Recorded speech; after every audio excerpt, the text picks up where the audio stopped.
Il n'est jamais aisé, évidemment, de dégager des grands enseignements, des grandes leçons sur la base des élections locales, tant elles sont déjà organisées différemment selon où on se trouve en Belgique, tant les listes sont différentes. Il y a des listes d'intérêts citoyens, des listes d'alternatives, il y a toute une série de listes à côté de celles que l'on connaît, les listes estampillées.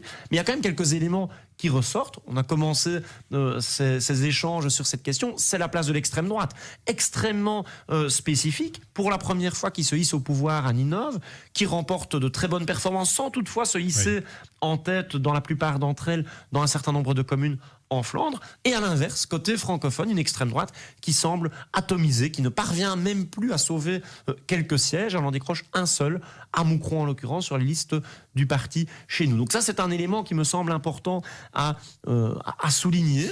Du reste, on voit quand même une confirmation des grandes tendances qui se sont dégagées le 9 juin dernier, avec, on l'a dit, le recul très marqué des écologistes, la progression à Bruxelles, particulièrement des Tim Fouad-Haïdar, un parti socialiste tout en nuances, des libéraux en progression, et surtout des engagés qui, eux, progressent de manière extrêmement marquée, à l'exception de quelques communes, évidemment, mais dans un grand nombre d'entre elles, et qui peut désormais prétendre, on le voit déjà selon les communes, rejoindre, lorsqu'il l'a perdu, ou conserver, lorsque c'est le cas, le pouvoir. Par exemple, à Namur, Maxime Prévost a une légitimité renforcée à l'issue de ces élections.